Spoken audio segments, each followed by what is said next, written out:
সাংবাদিক সন্তু পানকে যেভাবে অ্যারেস্ট করা হয়েছে এবং সারা রাত তাকে খেতে দেওয়া হয়নি, তার সঙ্গে ঠিকঠাক ব্যবহার করা হয়নি, কি বলবেন?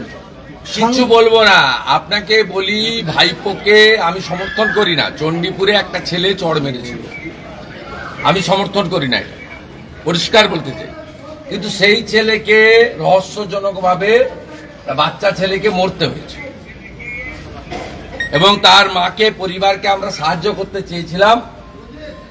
তখন ওখানকার পূর্ব মেদিনীপুরের পুলিশের লোকেরা ওর মাকে ভয় দেখিয়ে হোক কোনো কিছুর বিনিময়ে হোক পরিবারকে ম্যানেজ করে। সন্টু পানের অপরাধ হচ্ছে সিজিও কমপ্লেক্সে এই রাজ্যের যুবরাজ, এই রাজ্যের যিনি মালকিন মমতা ব্যানার্জি, তার যিনি স্বঘোষিত উত্তরাধিকারী, তাকে প্রশ্ন করেছিল। তাই বেছে বেছে সন্টু পানকেই হেনস্থা এবং গ্রেপ্তার। গোটা ভারতবর্ষ ছি করছে।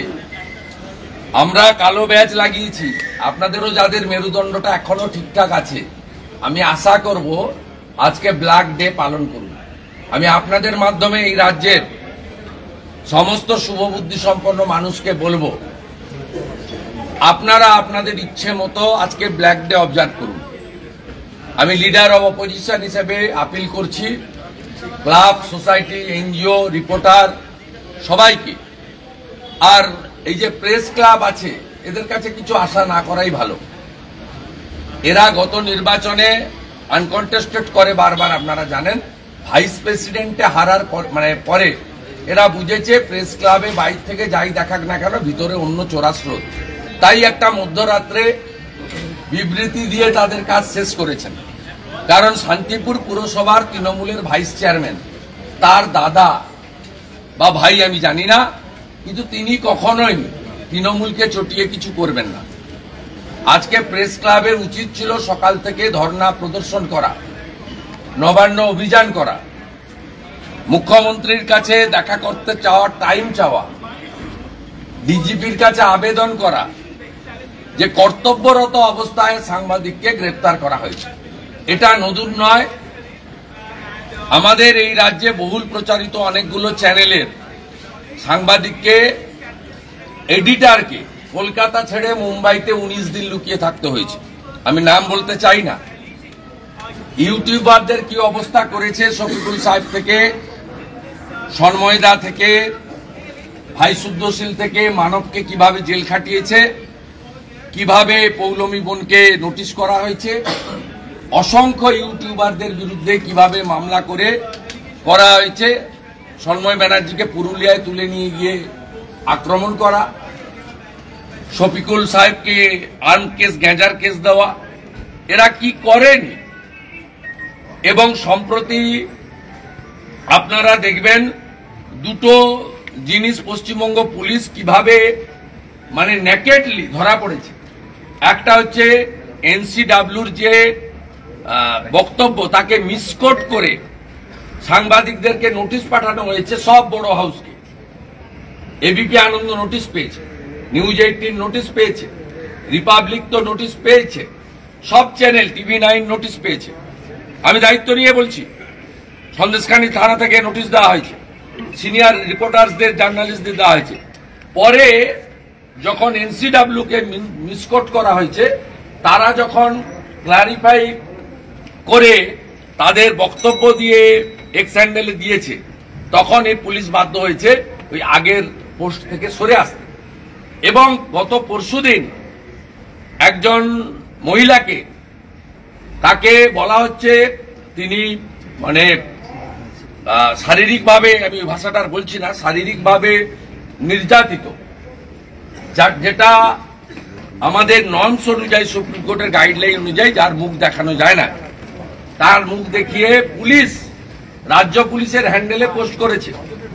আমাদের রাজ্য সভাপতি যখন এনসিডব্লিউ কে কমপ্লেন করেছেন, কালকে সকালবেলা সেই পোস্ট তারা নিজেরাই তুলে নিয়েছে। চুরি করছে এবং হাতে নাতে রাজীব কুমারের নেতৃত্বে এই মমতা পুলিশ ধরাও পড়ছে। স্বাভাবিকভাবে আজ সময় নষ্ট না করে আমরা যাই ডিভিশন বেঞ্চের অর্ডারের উপরে, যেখানে আটকে থাকবো। ডিভিশন বেঞ্চে ওনারা যাবেন কিনা আমি জানি না, আমি যেটুকু শুনেছি বলছি। গেলে যেতে পারেন, আমার কোনো অসুবিধা নেই। ডিভিশন বেঞ্চ যদি স্টে দেয় আমি ওখান থেকেই ব্যাক করে আসব। আর ডিভিশন বেঞ্চ যদি স্টে না দেয়, এন্টারটেন না করে, লিভ না দেয়, তাহলে আমাকে যদি বেআইনিভাবে বাধা দেওয়া হয়, আমি ফিরেই মহামান্য বিচারপতি যিনি রায় দিয়েছেন কৌশিক চন্দ্রের এজলাসে আসব। এবং সাথে সাথে আজকে আমি ওখান থেকে ফিরে রিপাবলিকের অফিসেও আসব আমার সলিডারিটি বা আমাদের সলিডারিটি জানানোর জন্য। আমি আবার আপিল করছি বেঙ্গল পিপুলকে, এমার্জেন্সি থেকেও খারাপ অবস্থা, পশ্চিমবঙ্গে তানাশাহি চলছে, সংবিধানের 4th পিলার মিডিয়া আক্রান্ত, কর্তব্যরত অবস্থায় আক্রান্ত। তার পার্সোনাল অ্যালিগেশন আপনারা আমরা কেউ আইনের ঊর্ধ্বে নই। পার্সোনাল অ্যালিগেশন থাকলে তাকে বাড়িতে তাকে আসতে দেওয়ার সুযোগ দেওয়া হতো, বাড়িতে 41-এ নোটিশ দিয়ে থানা প্রথমে ডাকতে পারত। এই কেস 41-এ নোটিশ দেওয়া কেস, 41-এ নোটিশ কমপ্লাই না করলে অ্যারেস্ট করতে পারত, 41-এ নোটিশ কমপ্লাই করলে অ্যাজ পার ল ডিসিশন নিতে পারত। এটা হওয়া উচিত ছিল তার ব্যক্তিগত জায়গা থেকে। হাতে বুম ক্যামেরা নেওয়া অবস্থায় তিনি কালকে জাতীয় মহিলা কমিশনের রিপোর্টিং করতে গিয়ে তাকে কর্তব্যরত অবস্থায় গ্রেপ্তার হয়েছে, মানুষ দেখেছে। আমি মনে করি সংবিধানের 4th পিলারকে মমতা ও তার ভাইপো আক্রমণ করেছে। প্রত্যেকের উচিতের প্রতিবাদ করা। এবং আমি আবারও বলি, যেভাবে অজ্ঞাত কারণে ভাইপোকে চড় মারা ছেলেটি মারা গেছেন, আজও তার মৃত্যুর রহস্য উন্মোচিত হয়নি। একইভাবে সিজিও কমপ্লেক্সে তোলাবাজ ভাইপোকে প্রশ্ন করার জন্য সন্টু পানকে গ্রেপ্তার, এবং তার উপরে যে অত্যাচারগুলি হচ্ছে রিপোর্টার বলল সেই কাজটা করা হচ্ছে।